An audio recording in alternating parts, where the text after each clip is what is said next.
Hey everyone, I'm James Smith Grattan. Today I'm going to be talking about money, which is extremely difficult. People that have money think they know everything about money and they don't need to hear anything else about it.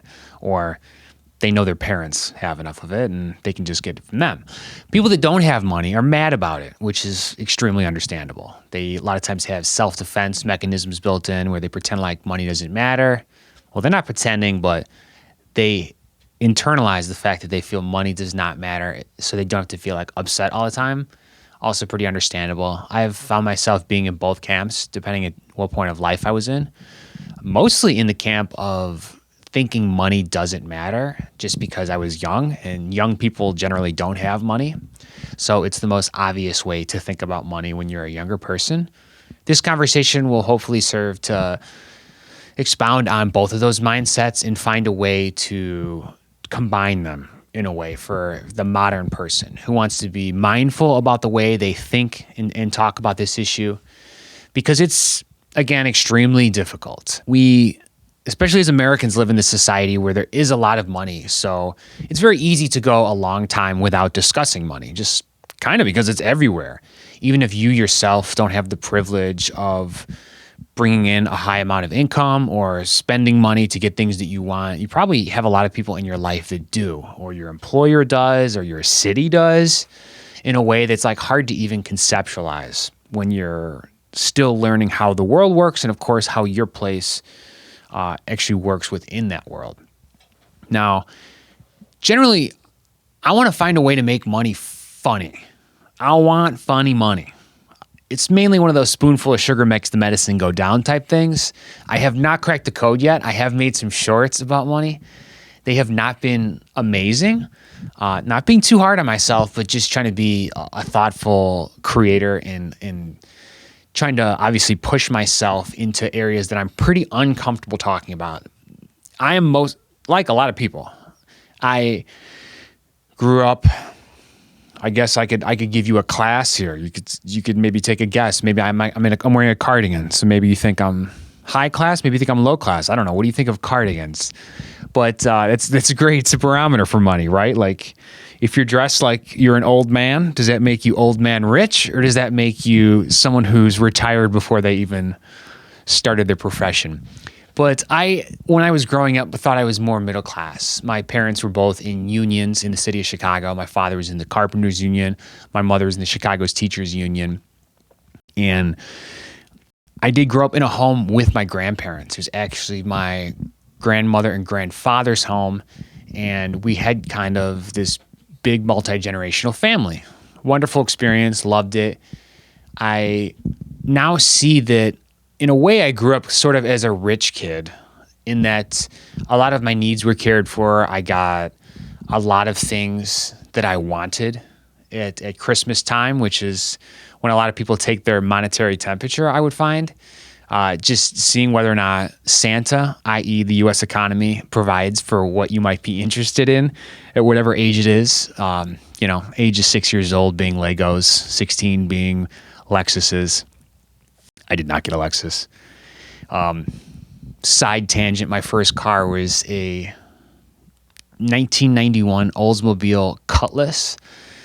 Also drove a 1992 Ford Taurus station wagon. Basically learned to drive on both of those cars. This was in the year 2006, 2005, 2006. So they were not pristine automobiles. But I was very lucky to have access to vehicles and to be able to drive, which is one of those first turning points where you start to see which quote-unquote kids, age of 16, has money, who does not have money. There's years before that, even when you're like 12, 13, 14, you see some kids are taking the bus, some kids are being driven around everywhere, and some kids are being driven around, but they're being dropped off 2 blocks away from school because they're trying not to be seen in, their wood-paneled Chrysler PT Cruiser, comical car from around this time period. But without getting into just this automotive podcast tread, let's stick on money, and let me just talk about, I guess, what I would want to accomplish with the funny money. Right? I just want people to be able to talk about money. It is very difficult. It is something where you have to expose yourself. Even me knowing I was going to sit down and do this podcast, trying to talk about my roots being middle class. I don't feel middle class now. I don't feel high class. I don't feel low class. I'm confused. I am still myself, having spent years thinking about money, my place within it, my identity as it relates to our monetary system in the United States. I'm very confused about what it all means. And a lot of times when you are putting on this face that you're an influencer, you have to act all the time like you have answers. Or at least that was my initial impression. I'm learning that's insanely wrong. That you're always like, you have to bring something. Like, I want to offer something. So if I want to say something on camera and I want that to matter, I want it to be assertive in a way. Like, I know what I'm talking about. But no one with money knows exactly what they're talking about. I spend time listening to some of the richest people in the world through an interest in financial media, something like the All In podcast with these rich venture capitalists that are talking about money in ways that can greatly expand, obviously, your perception of what's possible and in the scale in which people can become wealthy. But it's still not exactly crystal clear. You know, if you listen to someone who talks about, say, buying and selling stocks, a lot of times they put on a presence that they know exactly what's going to happen, or that they know something is either a good or a bad stock trade. Not the case. No one knows the future. A lot of times people do well investing in stocks, and I actually myself invest in stocks. I believe you all should invest in stocks. Even not knowing you, I think you should probably invest in stocks. And you have to do that with an understanding that involves a lot of humility, with the understanding that things generally get better over time, but you don't have a guarantee that every year is going to just be X percentage points better than the last year. Historical returns on the S&P 500, 8 to 11% over the last about 100 years. But, you know, last few years, you're in the 20%. It's twice that, right? And there's been many years where we haven't seen any sort of correction or sort of price loss within the S&P. And it's pretty incredible. You don't generally do well betting against progress. People get upset a lot of times with S&P, with companies talking about owning companies. I have a lot of friends that I met through my time in the nonprofit sector. Let me repeat that. Nonprofit. It's ridiculous to define a whole area of work by a tax status, comically enough, by people who probably don't even have much tax to pay. But I have a lot of friends from this field, and a lot of them still talk like they hate companies and corporations. And that's kind of where I was for a while. I get it. But even if you believe a corporation controls the U.S. or the United States politicians are bought and sold by corporations, then by that train of logic, wouldn't you want to then you yourself buy the corporations, which then buys the politicians, which then influences your life? Isn't that like the cycle that you want to be a part of? Like, I don't understand how you can separate that without obviously just dissociating your thinking or being kind of a hypocrite even within your own thought process, thinking, oh, buying equity ownership in companies doesn't matter. But then the companies in their influence on the government does matter, and the government, its influence on our lives as people does matter.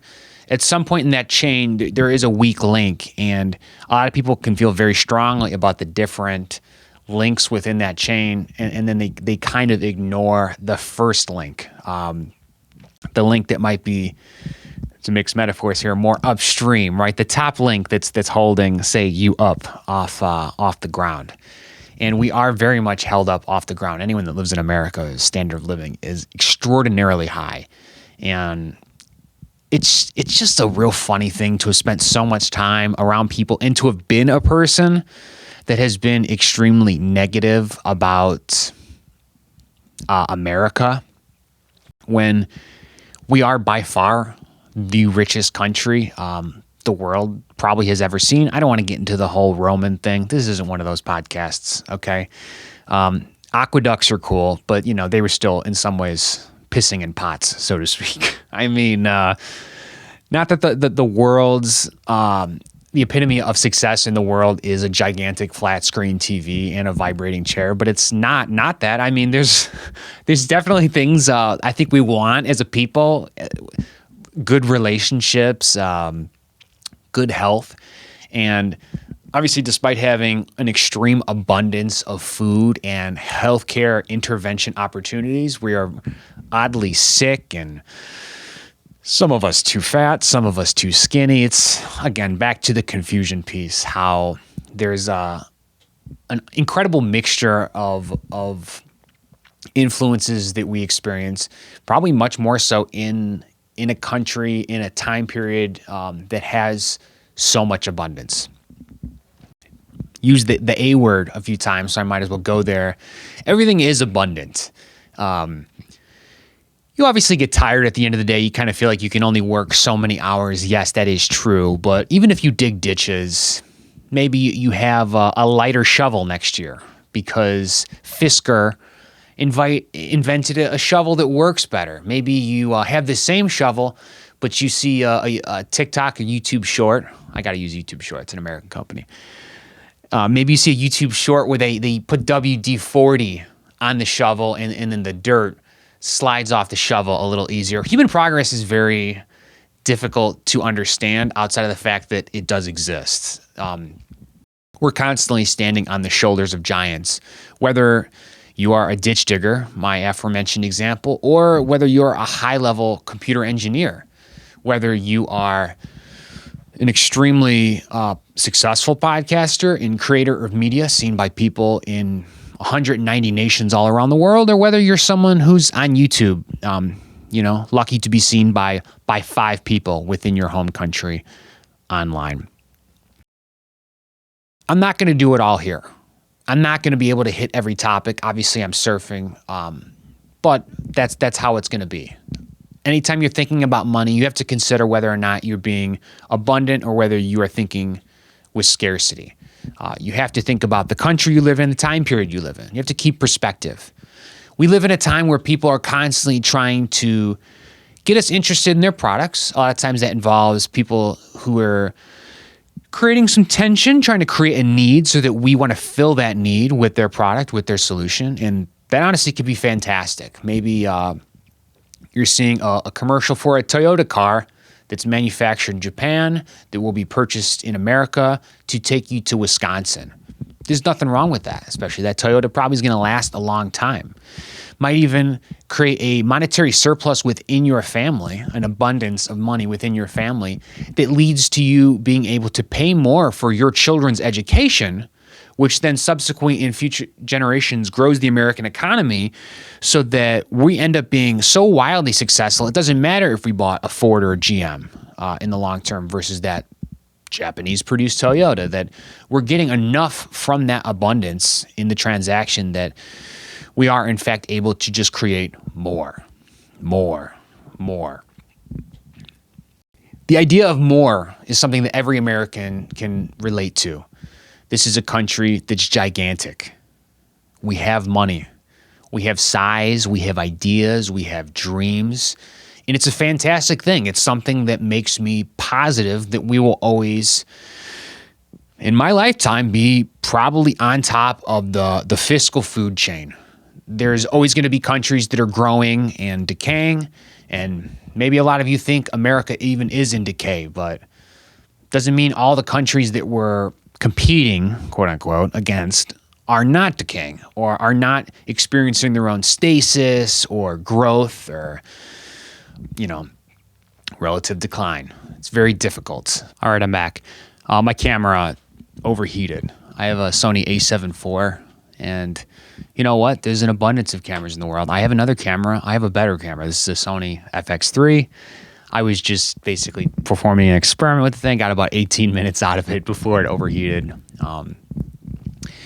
But again, there's no limitation. I can continue to talk about money. I will switch cameras. I will switch days. I will switch opinions on you. I won't lie about that fact. Money is a journey.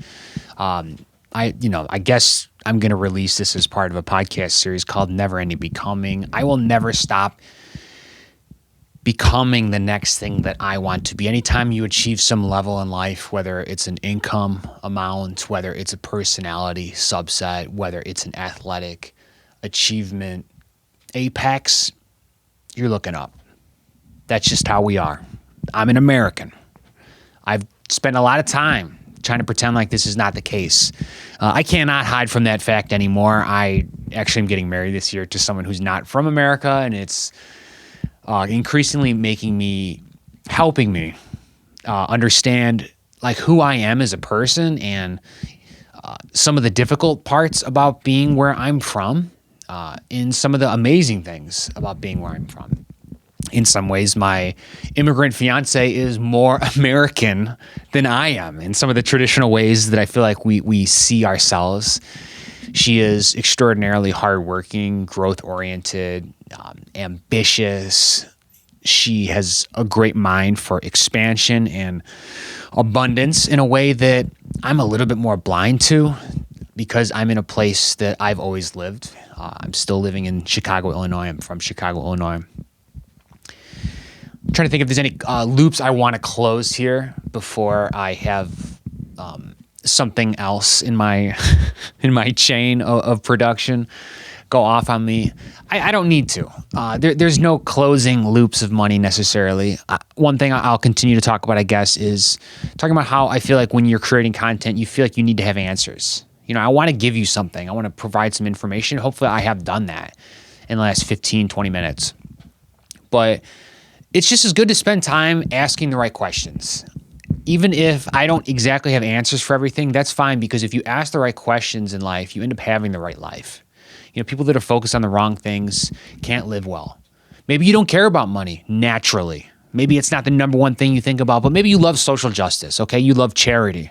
Well, guess what? Charity needs money. Maybe you just love cars. You know, you're a young gearhead.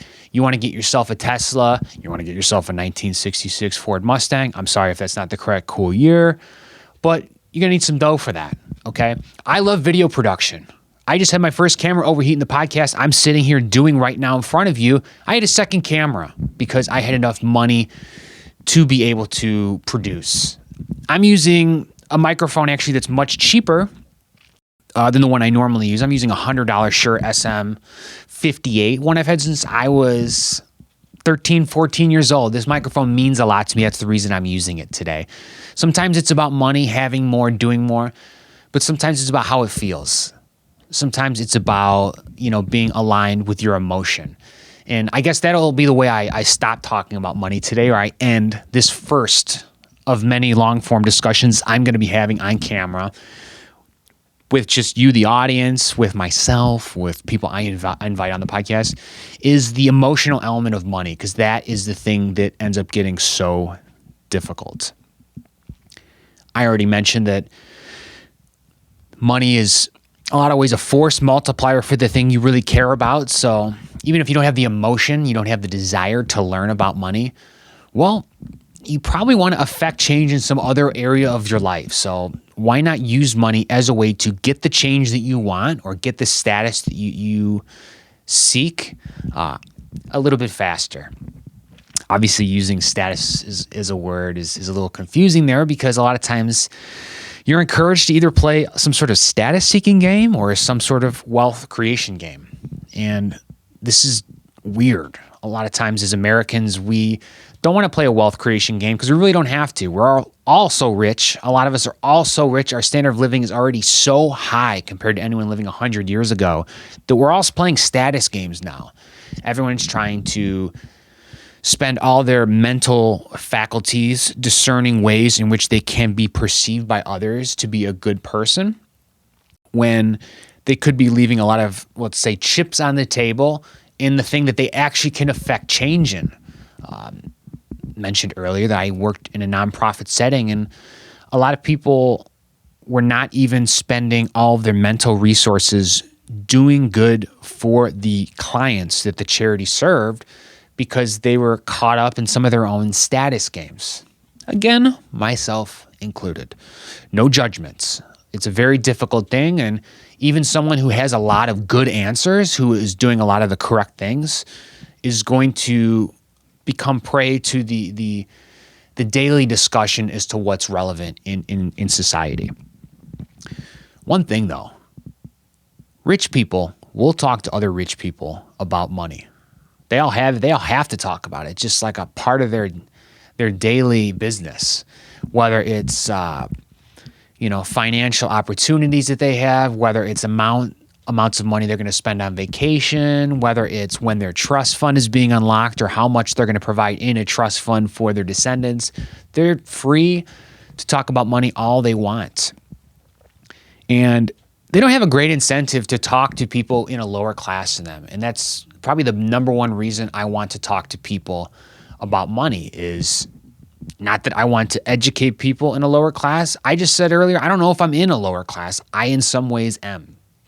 Especially if you consider some of the stages I'm at. I'm still very much in a growth phase of my life where I don't have a gigantic income. I do well for doing the things I choose to spend time doing, but I have been spending time to actually overcome some of my emotional roadblocks with money. And I don't have a lot of wealthy friends to talk about money with. I have tried to follow the advice to make friends with the eminent dead. I try to learn about money through people in podcast form and online and through books and through online articles because I'm still, in my way, coming up with a community that I respect in how they discuss money. It's hard to just go from someone who's like, and this is not necessarily me, just let me give you a theoretical, someone who is like a socialist nonprofit worker, to go from that to talking about multi-billion dollar transactions with someone on a golf course. That's a big bridge, right? You're going to need stepping stones that probably come in the form of years of education.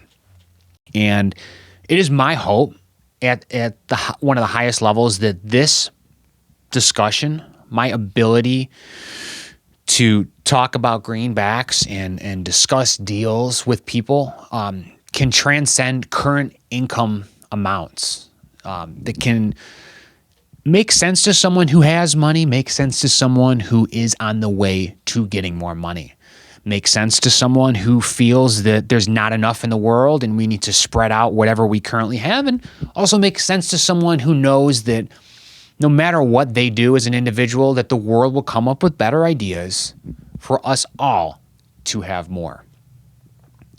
This will serve as a reminder to myself, at the very least, that there is always more in the world. I mentioned earlier, even if you're digging a ditch, you find out a hack, put some WD-40 on the shovel, that gets the dirt off the shovel. Maybe you get a Boston Dynamics robot holding the shovel. Maybe you get an AI code in the future that's programming the Boston Dynamics robot that's holding the shovel that has WD-40 on it. Maybe you're a botanist. I'm just going to keep going. Maybe you somehow can find a way to re-engineer your soil, change the composition of the soil to include more sand or, I don't know, peat moss or coconut coir or something that makes it easier for that shoveling to occur. I promise as I continue to talk about this, I will have more examples than ditch digging and shovel opportunities. But hey, you got to start somewhere. If you've listened to this, thank you very much. I would love to hear information from you as to what you think I can do to do a better job in discussing this subject. And at the very least, this is myself watching this. This is a great step toward obviously where you need to be going. Talking about something that's difficult to talk about, that a lot of people don't want to talk about, but that desperately needs to be talked about. And till next time, there's more. So go get it.